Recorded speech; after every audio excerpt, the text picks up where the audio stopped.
దేవుని వాక్యం చదువుకుందాం పిల్లలు. యథావతంగా 91వ వాక్యం చదువుకుందాం. మహోన్నతుని చాటున నివసించువాడే సర్వశక్తి నీడను విశ్రమించువాడు. మహోన్నతుని చాటున నివసించువాడే సర్వశక్తి నీడను విశ్రమించువాడు. ఆయనే నాకు ఆశ్రయము, నా కోట, నేను నమ్ముకును నా దేవుడని నేను యెహోవాని గురించి చెప్పుచున్నాను.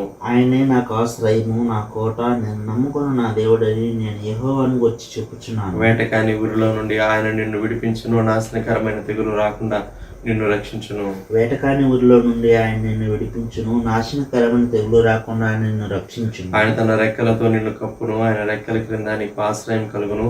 ఆయన సత్యము కేడమును డాలునై ఉన్నది. ఆయన తన రెక్కలతో నిన్ను కప్పును, ఆయన రెక్కల కింద నీకు ఆశ్రయం కలుగును. ఆయన సత్యము కేడమును డాలునై ఉన్నది. రాత్రి వేళ కలుగు భయమునకైనను, పగటి వేళ ఎగురు బాణమునకైనను, రాత్రి వేళ కలుగు భయమునకైనను, పగటి వేళ ఎగురు బాణమునకైనను, చీకటిలో సంచరించి తెగులునకైనను, మధ్యాహ్నం మందు పాడు చేయ రోగమునకైనను నీవు భయపడుకుందువు. చీకటిలో సంచరించి తెగులుకైనను, మధ్యాహ్నం మందు పాడుచే రోగమునకైనను నీవు భయపడకుందు. నీ ప్రక్కన 1000 మంది పడినను, నీ కుడి పక్కన 10,000 మంది కూలినను అపాయం నీ ఎద్దుకు రాదు. నీ ప్రక్కన 1000 మంది పడినను, నీ కుడి ప్రక్కన 10,000 మంది కూలినను అపాయం నీ ఎద్దుకు రాదు. నీవు కన్నులారా చూచుచుండగా భక్తిహీనులకు ప్రతిఫలం కలుగును. నీవు కనులారా చూచుండగా భక్తిహీనులకు ప్రతిఫలం కలుగును. యెహోవా నీవే నా ఆశ్రయము అని నీవు మహోన్నతుడైన దేవుని నీకు నివాస స్థలముగా చేసుకుని ఉన్నావు. యెహోవా నీవే నా ఆశ్రయము అని నీవు మహోన్నతుడైన దేవుని నీకు నివాస స్థలముగా చేసుకుని ఉన్నావు. నీకు అపాయమేమీ రాదు, ఏ తెగులును నీ గుడారము సమీపించదు. నీకు అపాయమేమీ రాదు, ఏ తెగులును నీ గుడారమును సమీపించదు. నీ మార్గములన్నిటిలో నిన్ను కాపాడుటకు ఆయన నిన్ను గూర్చి తన దూతలకు ఆజ్ఞాపించును. నీ మార్గములన్నింటిలో నిన్ను కాపాడుటకు ఆయన నిన్ను గూర్చి తమ దూతలకు ఆజ్ఞాపించు. నీ పాదములకు రాయి తగలకుండా వారు నిన్ను తమ చేతుల మీద ఎత్తి పట్టుకుందరు. నీ పాదములకు రాయి తగలకుండా వారిని తమ చేతుల మీద ఎత్తి పట్టుకుందరు. నీవు సింహములను, నాగుపాములను త్రొక్కెదవు, కొదమ సింహములను, భుజంగములను అనగద్రొక్కెదవు. నీవు సింహములను, నాగుపాములను త్రొక్కెదవు, కొదమ సింహములను, భుజంగములను అనగద్రొక్కెదవు. అతడు నన్ను ప్రేమించుచున్నాడు కనుక నేను అతని తప్పించదను. అతడు నా నామం ఎరిగిన వాడు కనుక నేను అతని కనపరచదను. అతడు నన్ను ప్రేమించుచున్నాడు కనుక నేను అతను తప్పించదను. అతడు నా నామము ఎరిగినవాడు కనుక నేను అతని కనపరచదను. అతడు నాకు మొరపెట్టగా నేను అతనికి ఉత్తరం ఇచ్చదను. శ్రమలో నేను అతనికి తోడై ఉండేదను. అతను విడిపించి అతని గొప్ప చేసేదను. అతడు నాకు మొర్రపెట్టగా నేను అతనికి ఉత్తరం ఇచ్చేదను. శ్రమలో నేను అతనికి తోడై ఉండేదను. అతని విడిపించి అతని గొప్ప చేసేదను. దీర్ఘాయువు చేత అతనిని తృప్తిపరచదను. నా రక్షణ అతనికి చూపించదను. దీర్ఘాయువు చేత అతని తృప్తిపరచేదను. నా రక్షణ అతనికి చూపించేదను. ఆమేన్. దేవుని వాక్యం విన్న పిల్లరా, దైవజనులు ప్రదాసకులు గారు వచ్చి మనకు దేవుని వాక్యం అందిస్తారు. కీర్తనల గ్రంథంలో నుండి 29వ కీర్తన చదువుకుందాం. దైవపుత్రులారా యెహోవాకు ఆరోపించుడి, ప్రభావ మహాత్మ్యములను యెహోవాకు ఆరోపించుడి. యెహోవా నామునకు చెందవలసిన ప్రభావమును ఆయనకు ఆరోపించుడి. ప్రతిష్ఠితములకు ఆభరణములను ధరించుకొని ఆయన ఎదుట సాగిలపడ్డి. యెహోవా స్వరము జలముల మీద వినబడుచున్నది. మహిమగల దేవుడు ఉరుము వలె గర్జించుచున్నాడు. మహాజలముల మీద యెహోవా సంచరించుచున్నాడు. యెహోవా స్వరము బలమైనది. యెహోవా స్వరము ప్రభావము గలది. యెహోవా స్వరము దేవదారు వృక్షములను వెరచును. యెహోవా లెబానోను దేవదారు వృక్షములను ముక్కలుగా వెరచును. దూడవలె అవి గంతులు వేయినట్లు ఆయన చేయును. లెబానోనును షిరియోనును గురుపోతు పిల్లవలే గంతులు వేయినట్లు ఆయన చేయను. యెహోవా స్వరము అగ్నిజ్వాలలను ప్రజ్వలింపచేయుచున్నది. యెహోవా స్వరము అరణ్యమును కదలించును. యెహోవా కాదేషు అరణ్యమును కదలించును. యెహోవా స్వరము లేళ్లను ఈనచేయును. అది ఆకులు రాల్చును. ఆయన ఆలయములో ఉన్నవన్నీ ఆయనకే ప్రభావము అనుచున్నవి. యెహోవా ప్రళయజలముల మీద ఆసీనుడాయను. యెహోవా నిత్యము రాజుగా ఆసీనుడై ఉన్నాడు. యెహోవా తన ప్రజలకు బలము అనుగ్రహించును. యెహోవా తన ప్రజలకు సమాధానము కలుగజేసి వారిని ఆశీర్వదించును. దేవుడు తన వాక్య భాగం మన కొరకు ఆశీర్వదించును గాక. 29వ కీర్తన ఇప్పుడు మనం చదువుకున్నాం. ఎప్పుడు వ్రాసి ఉంటాడు అంటే గొప్ప తుఫాను వచ్చినప్పుడు, ఉరుములు వచ్చినప్పుడు, వర్షం వచ్చినప్పుడు. ఈ 29వ కీర్తన దావీదు భక్తుడు గొప్ప తుఫానును చూచి, గొప్ప ఉరుముల ధ్వని విని, గొప్ప వర్షాన్ని చూచి ఆ తర్వాత తాను ప్రేరణ పొంది వ్రాసి ఉంటాడు అని అనుకోవచ్చు. జ్ఞాపకం పెట్టుకుందాం మనం. ఈ కీర్తన 11 వచనాలుగా విభజింపబడి ఉన్నది. ఇది 3 భాగాలుగా మనం చెప్పవచ్చు. మొదటి 2 వచనాలు మనము దేవుని ఆరాధించుట కొరకు పిలువబడుతూ ఉన్నాం, ఆహ్వానించబడుతూ ఉన్నాం. 3వ వచనం నుండి 9వ వచనం వరకు మనము ఆరాధించేటటువంటి దేవుడు మన ప్రభువు. ఆయన స్వరము ఎటువంటిది, ఆయన స్వరము ఎటువంటిది. 3వది 10వ వచనం 11వ వచనం చివరి భాగం. మనం ఆరాధించేటటువంటి దేవుడు ఆయన రాజరికం, దాని యొక్క టెన్యూర్ ఎంతకాలం, అలాగే ఆయన తన ప్రజలకు ఏమి చేస్తాడు.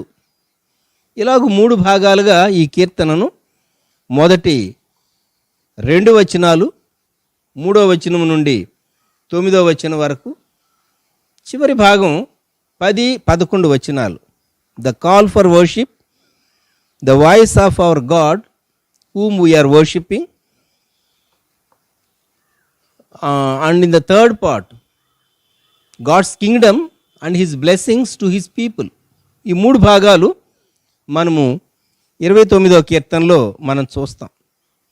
ఈ కీర్తన ముగింపు చాలా చక్కగా ఉంటుంది. యెహోవా తన ప్రజలకు సమాధానము కలుగజేసి వారిని ఆశీర్వదించును. ఆ పైన 11వ వచనం, యెహోవా తన ప్రజలకు బలము అనుగ్రహించును. 1 బలం, 2 సమాధానం. వినటానికి చాలా సంతోషం అనిపిస్తుంది. తెలుగులో మనం ఈ 29వ కీర్తన చదివినప్పుడు యెహోవా అనేటటువంటి పదం కనీసం 16 మార్లు మనము గుర్తించవచ్చు. పదే ఈ పదం వాడబడింది. యూదులు దేవుని పేరు ఉచ్చరించడానికి వారు ఇష్టపడరు. ఎందుకంటే ఆ పదాన్ని ఉచ్చరించాలంటే చాలా గౌరవ ప్రపత్తులతో, అందువలన ఆ పదాన్ని ఉచ్చరించడానికి కూడాను వారు ఒక విధంగా చాలా రెవరెన్స్తో, చాలా రెవరెన్షియల్ ఫియర్ అంటాం మనం, చాలా భయంతో, చాలా గౌరవంతో. దేవుని స్వరము యెహోవా స్వరము అని వ్రాయబడి ఉంది. The voice of the lord, the voice of Jehovah. ఈ మొదటి 2 వచనాల్లో భక్తుడు అంటూ ఉన్నాడు, దైవ పుత్రులారా అని అడ్రస్ చేస్తూ ఉన్నాడు. ఎవరిని ఉద్దేశించి? దేవుని బిడ్డలను ఉద్దేశించి. సో దేవుని బిడ్డలైనటువంటి వారిని ఉద్దేశించి దేవుని ఆరాధించాలి, దేవునికి ఆరోపించండి. ఆరోపించుట, ఎస్క్రైబ్ అనే ఇంగ్లీష్ పదం మనం ఇంగ్లీష్ వర్షన్లో చూస్తాం. ఆరోపించుడి, గివ్, దేవునికి ఇవ్వండి, లేక ఆయనకు చెందవలసినటువంటి acknowledging his supreme worth with our minds. మన పూర్ణ మనస్సులతో ఆయన యొక్క సార్వభౌమత్వాన్ని, సార్వభౌమ అధికారాన్ని మనము ఒప్పుకొనుట, అది ఆరోపించుట. మనకు అనిపించవచ్చు, నేను ఒప్పుకోకపోతే, నువ్వు ఒప్పుకున్నా ఒప్పుకోకపోయినా దేవుని శక్తి దేవునికి ఉంటుంది, దేవుని ప్రభావం దేవునికి ఉంటుంది. నీవు ఒప్పుకున్నంత మాత్రం చేత అది నీకే క్షేమం, కానీ నీవు ఒప్పుకోకపోతే నష్టం దేవునికి కాదు సుమా, నష్టం మనిషికి. ఇక్కడ దైవపుత్రులారా యెహోవాకు ఆరోపించుడి అంటూ ఉన్నాడు భక్తుడు. ప్రభావ మహాత్మ్యములను యెహోవాకు ఆరోపించుడి, యెహోవా నామునకు చెందవలసిన ప్రభావమును ఆయనకు ఆరోపించుడి. ముమ్మారు ఆరోపించుడి, ఆరోపించుడి, ఆరోపించుడి, ఎక్నాలెడ్జ్. మరి భూమి మీద ఉన్నటువంటి భక్తులలో శ్రేష్ఠులారా, అలాగే ఆకాశంలో లేక పరలోకములో ఉన్నటువంటి దూతలారా, దేవునికి చెందవలసినటువంటి మహిమ, దేవునికి చెందవలసినటువంటి బలము, దానిని గూర్చి మీరు దేవుని ప్రభావమును కీర్తించండి, కీర్తించండి అని భక్తుడు ఇక్కడ చెప్తూ ఉన్నాడు. దేవుని సరైన రీతిగా ఘనపరిస్తే, దేవుని సరైన రీతిగా స్తుతిస్తే, దేవుని సరైన రీతిగా మనము ఆ 2వ వచనంలో ప్రతిష్ఠితములకు ఆభరణములను ధరించుకొని ఆయన ఎదుట సాగిలపడుడి అన్నారు. ప్రతిష్ఠితములకు ఆభరణములను ధరించుకొని. పాత నిబంధన కాలంలో సొలొమోను దేవాలయంలో వారు ఆభరణములను ధరించుకొని, అనగా యాజక వస్త్రములను ధరించుకొని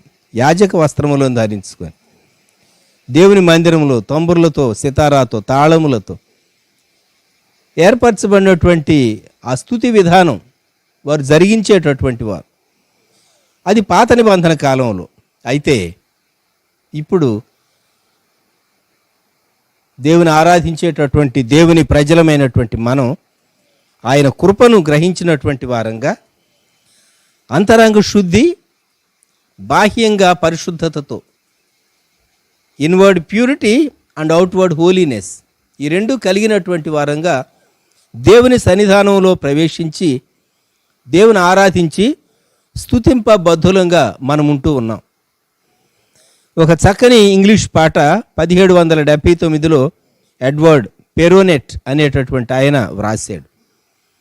ఆ పాటకు ఏమని అంటారంటే, ఆ పాటను నేషనల్ యాంథమ్ ఆఫ్ క్రిస్టియానిటీ, క్రైస్తవ్యం యొక్క జాతీయ గీతము అని చెప్పదగినటువంటి పాట.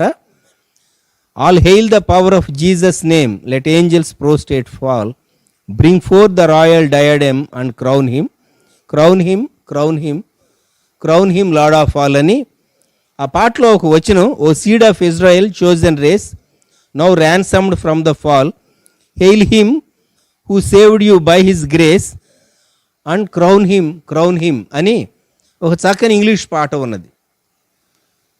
మీరు ఎవరైనా గతంలో విన్నారో పాడుకున్నారో లేదో నాకు తెలీదు. All hail the power of Jesus' name, let angels prostrate fall, bring forth the royal diadem and crown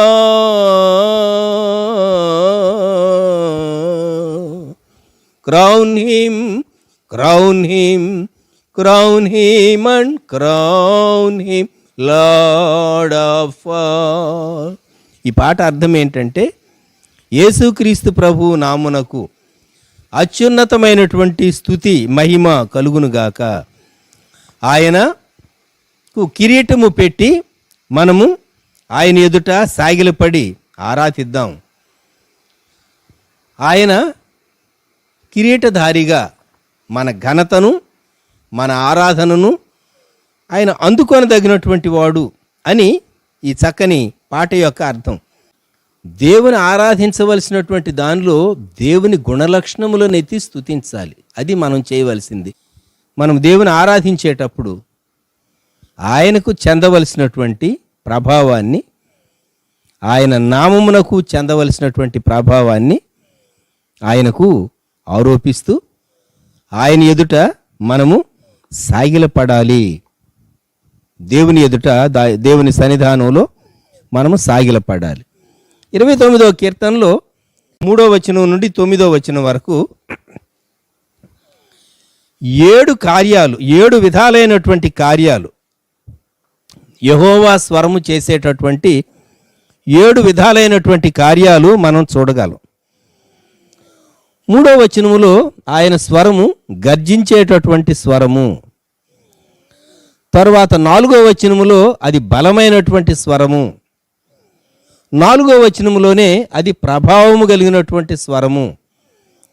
5వ వచనములో దేవదారు చెట్లను విరిచేటటువంటి స్వరము. ఆ తరువాత 7వ వచనం అగ్నిజ్వాలలను ప్రజ్వలింప చేసేటటువంటి స్వరము. 8వ వచనములో అరణ్యమును కదలించేటటువంటి స్వరము. 9వ వచనములో లేళ్లను ఈనజేసే ఆకులు రాల్చేటటువంటి స్వరము. 7 విధాలైనటువంటి కార్యాలు దేవుని స్వరము చేస్తుంది అని చెప్పబడింది. మనము ప్రకటన గ్రంథం 1వ అధ్యాయంలో పత్మస్ ద్వీపంలో యేసుక్రీస్తు ప్రభు శిష్యుడు యోహాను తాను పొందినటువంటి ఆ ప్రత్యక్షతను గురించి జ్ఞాపకం చేసుకుంటూ 1వ అధ్యాయం ప్రకటన గ్రంథం 10-11 వచనాల్లో బూరధ్వని వంటి గొప్ప స్వరము అని వ్రాయబడి ఉన్నది యేసుక్రీస్తు ప్రభు యొక్క స్వరాన్ని గూర్చి. అదే ప్రకటన గ్రంథం 10వ అధ్యాయంలో దేవదూతను గూర్చి, బలిష్ఠుడైనటువంటి దేవదూతను గూర్చి చెప్పబడినటువంటి మాట 3వ వచనం, సింహము గర్జించున్నట్లు గొప్ప శబ్దముతో ఆర్భటించెను. గొప్ప శబ్దముతో ఆర్భటించెను. దేవుని స్వరం చాలా గర్జించేటటువంటి స్వరం. దేవుని స్వరము గర్జించే స్వరం. ఆయన గర్జించేటటువంటి గొప్ప స్వరము కలిగినటువంటి దేవుడు. యెహోవా స్వరము జలముల మీద వినబడుచున్నది. మహిమగల దేవుడు ఉరుము వలె గర్జించుతున్నాడు. ఇది మొదటిది, గర్జించేటటువంటి స్వరం, దేవుని స్వరం. రెండవది 4వ వచనం, యెహోవా స్వరము బలమైనది. చాలా స్ట్రాంగ్ వాయిస్, ఫీబుల్ వాయిస్ కాదు.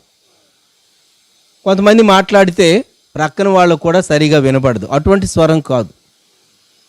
సృష్టిని చేసినటువంటి దేవుడు, కలుగునుగాక అని సెలవిచ్చినటువంటి దేవుడు, మనం చూచే వాటన్నిటినీ, ఆయన పశుపక్షాదులను, వృక్షములను, ఈ చక్కని అద్భుతమైన సృష్టిని కలుగునుగాక అని ఆయన సృష్టి చేసినటువంటి దేవుడు. ఆయన స్వరము బలమైనది. మూడవదిగా ఆయన స్వరము ప్రభావము కలిగింది. ప్రభావం కలిగింది. దేవుని స్వరము Majestic. It is strong and it is Majestic. ఆ క్రింద వచనాల్లోనికి మనం వచ్చేసరికి 5వ వచనంలో యెహోవా స్వరము దేవదారు వృక్షములను విరచును అన్నాడు. దేవదారు వృక్షాలు, సిడార్ ట్రీస్, చాలా శ్రేష్టమైనవి. దేవుని స్వరం వింటే చెట్లు విరిగిపోతాయా? మనుషులు విరిగిపోతారు. నేను శ్రేష్ఠుణ్ణి అనుకున్నటువంటి వ్యక్తులు వాళ్ళు విరిగిపోతారు. ఒక పాట ఉండేది, సౌలా సౌలా నన్నేలా హింసింతువు చాలించుమనే స్వరము సౌలాధిపునినంత సంధింపగానే సద్భక్తుడవు పౌలుగా మారెను ఏసన్న స్వరమన్నా నీవెప్పుడైనా విన్నావా అని ఒక చక్కని పాట ఉండేది, పాత పాట. దేవుడు సంధిస్తాడు, దేవుడు సంధిస్తాడు, విరగొడతాడు. దేవుని స్వరం అటువంటిది. యెహోవా స్వరము దేవదారు వృక్షములను విరచును, యెహోవా లెబనోను దేవదారు వృక్షములను మొక్కలుగా విరచును. దేవుడు మనిషిని బ్రేక్ చేయటం మొదలు పెడితే బాగా నలగొడతాడు, బాగా నలగొడతాడు. కాబట్టి ఇది సువార్త స్వరము, ఇది శుభవార్త అని మనం జ్ఞాపకం పెట్టుకోవాలి. గర్జించినట్టుగా ఉంటుంది. జోనథన్ ఎడ్వర్డ్స్, ఇంకా కొంతమంది భక్తులు ఉండేవారు గత శతాబ్దాల్లో. వారు మాట్లాడితే చాలా అథారిటేటివ్గా మాట్లాడేవారు, గర్జించి మాట్లాడేవారు, గర్జించి మాట్లాడేవారు. దేవుని ఆత్మ వారిని అలాగూ బలపరిచేది. అందరూ అలా మాట్లాడాలని నా ఉద్దేశం కాదు. దేవుని ఆత్మ ఎలా ప్రేరేపిస్తే కొన్ని మార్లు ప్రేమతో మాట్లాడాల్సి ఉంటుంది. ఎన్నిసార్లు చెప్పినా వినకపోతే గర్జించి మాట్లాడవలసి వస్తుంది. ఓ పర్యాయం ఒక దైవజనుడు ఒక యవనస్తుని కూర్చోబెట్టి తనకు కౌన్సిలింగ్ చేస్తూ ఉన్నాడు, లేక మాట్లాడుతూ ఉన్నాడు. ఎంత చెప్పినా ఆ యవనస్తుడు వింటలేదు, లోబట్టం లేదు. చివరికి దైవజను కోపం వచ్చింది. సరే వింటలేదు కదా, పో, నీ నాశనానికి నీవే బాధ్యుడు, వెళ్ళిపో అన్నాడు.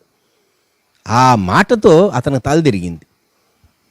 వెళ్ళి కూర్చుని ఆలోచించుకుని పశ్చాత్తాపడి తర్వాత వచ్చి దిద్దుకున్నాడు. చూచారా? కొన్ని మార్లు దేవుని స్వరం గర్జించేటటువంటి స్వరము, బలమైనటువంటి స్వరం, ప్రభావం కలిగినటువంటి స్వరం. 7వ వచనంలో యెహోవా స్వరము అగ్నిజ్వాలలను ప్రజ్వలింపచేయుచున్నది. అగ్నిజ్వాలలు. సువార్త ఎటువంటిది అంటే తగలబెడుతుంది. ఏం తగలబెడుతుంది? చెత్తను తగలబెడుతుంది. నీ మనసులో ఉన్న పాపపు ఆలోచనలను తగలబెడుతుంది. అపవిత్రతను, భ్రష్టత్వాన్ని తగలబెడుతుంది. కనుక దేవుని స్వరం అగ్నిజ్వాలలను ప్రజ్వలింపచేస్తుంది.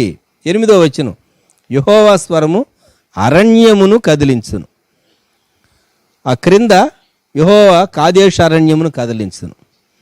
కాదేశ్లో ఏం జరిగిందంటే సంఖ్యాకాండం 13వ అధ్యాయంలో వాగ్దాన దేశాన్ని వేగు చూడటానికి వెళ్ళినటువంటి వారు సమాచారం తీసుకొచ్చారు. 10 మంది ఏమో చెడ్డ సమాచారం, 2 ఏమో మంచి సమాచారం.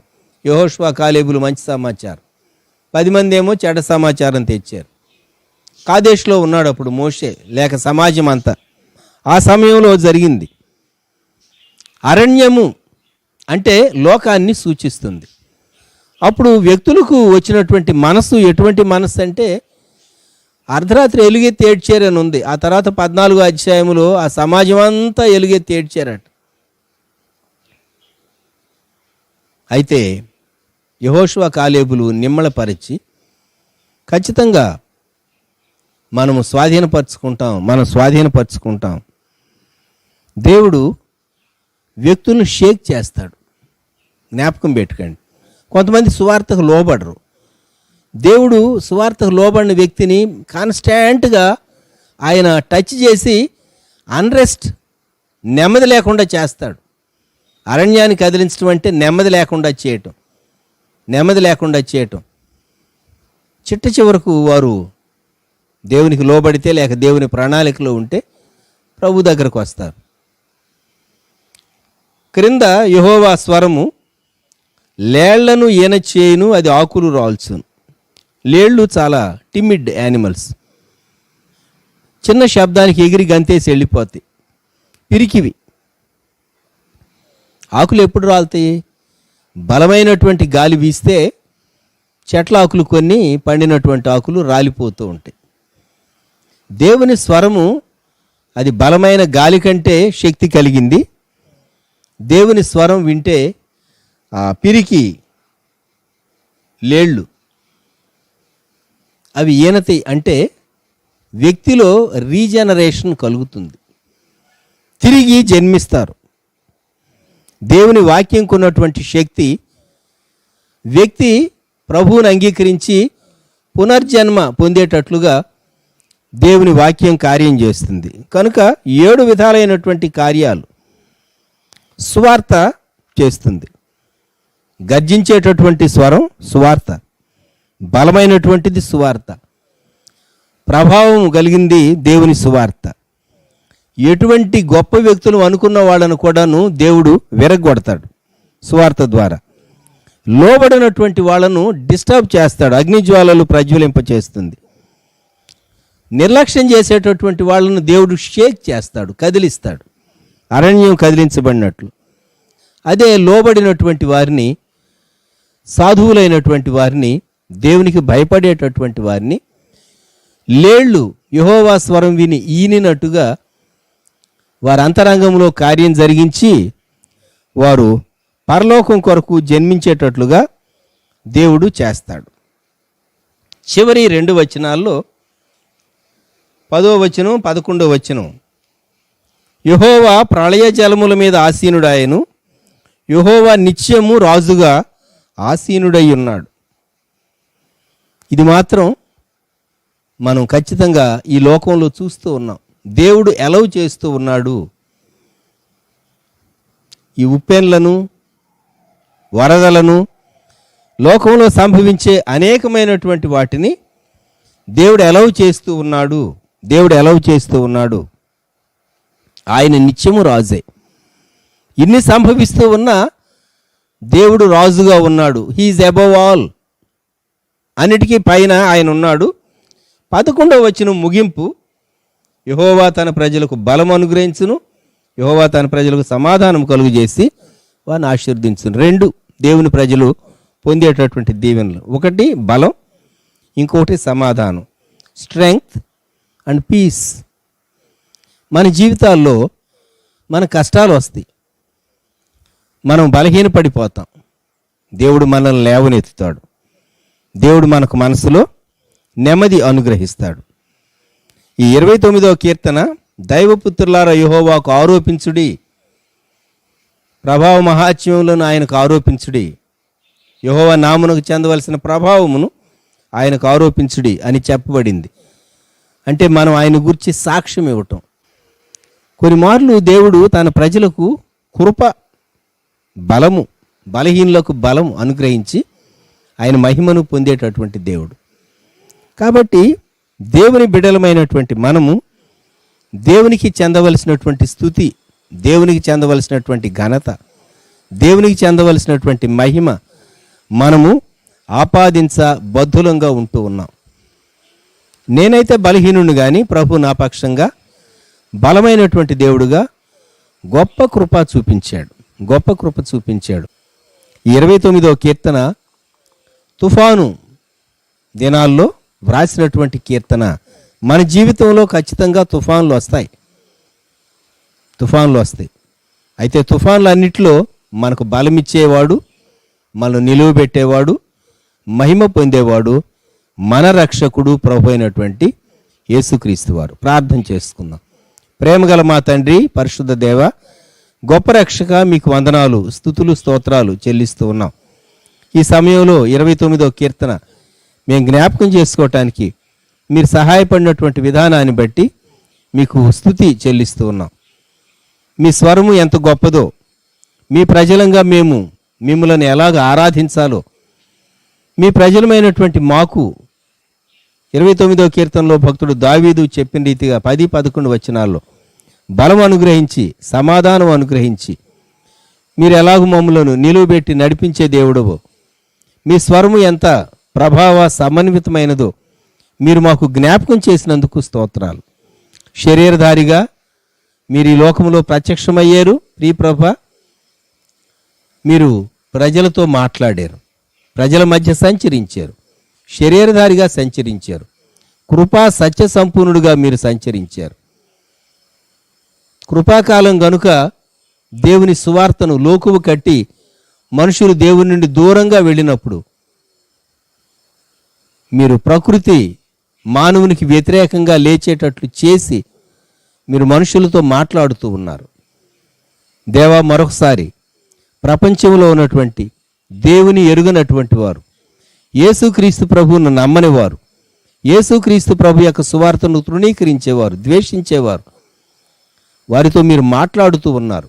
పరిస్థితుల ద్వారా మాట్లాడుతున్నారు, వ్యాధుల ద్వారా మాట్లాడుతున్నారు, సమస్యల ద్వారా మాట్లాడుతూ ఉన్నారు, అరణ్యాలను మీరు కదిలిస్తూ ఉన్నారు.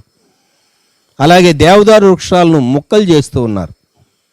బలమైనటువంటి మీ స్వరము, ప్రభావం కలిగినటువంటి మీ స్వరం, ప్రళయ జలముల మీద వినబడే గర్జనతో కూడినటువంటి మీ స్వరం, సువార్త వినబడుతూ ఉన్నది, సువార్త వినబడుతూ ఉన్నది. ఇప్పుడే మారు మనసు పొందండి అని, ఇదిగో పరలోక రాజ్యము సమీపించున్నది, మారు మనసు పొందండి, గొడ్డలి చెట్ల వేరున ఉంచబడినది అని కఠినంగా వినబడుతూ ఉన్నది. ఇప్పుడైనా ఈ అంచె దినాల్లో కొందరు మేల్కోవటానికి సహాయం దయచేయండి. పాప జీవితాన్ని విడిచిపెట్టడానికి కృప దయచేయండి. మీ పరిశుద్ధత వారికి అర్థమయ్యేటట్లు తమ పాపం ఒప్పుకొని రక్షణ పొందటానికి కృప దయచేయండి. విశ్వాసులైన వారిని బలపరచండి. ఎవరు అనారోగ్యంతో ఉన్నారో, ఎవరు కోలుకుంటూ ఉన్నారో, ఏ కుటుంబాల్లో దుఃఖం, బాధ, శ్రమ ఉంటున్నదో ఆ కుటుంబాలను ప్రత్యేకంగా జ్ఞాపకం చేసుకోండి. అనుగ్రహించే దేవుడు మీరే. దేవా, ఆర్థికంగా కూడా మిమ్మల్ని నమ్మినటువంటి విశ్వాసుల కుటుంబాలను బలపరచండి. మానవులు తమ సృష్టికర్త అయినటువంటి నిజమైన దేవుని వైపు వారు తిరిగేటట్లు కృప దయచేయండి. యేసుక్రీస్తు ప్రభు యొక్క సిలువైపు చూడటానికి బూదిగంత నివాసులారా నా వైపు చూచి రక్షణ పొందుడి అని మీ సిలువలో నుండి వినబడేటటువంటి స్వరం దేవ మనుషులు వినటానికి వారి చెవులను తెరవజేయమని ప్రార్థిస్తున్నాం. మీ ప్రజలకు బలమును, సమాధానమును అనుగ్రహించి మీ కృప తోడుగా ఉంచి సహాయం చేయమని యేసుక్రీస్తు ప్రభు వారి శ్రేష్టమైన నామంలో ప్రార్థించి వేడుచూ ఉన్నాము తండ్రి. ఆమెన్. మన ప్రభు అయిన యేసుక్రీస్తు వారి కృప, తండ్రి అయిన దేవుని ప్రేమ, పరిశుద్ధాత్ముని అన్యోన్య సహవాసం సదాకాలం సంఘమునకు తోడై ఉండును గాక. ఆమెన్.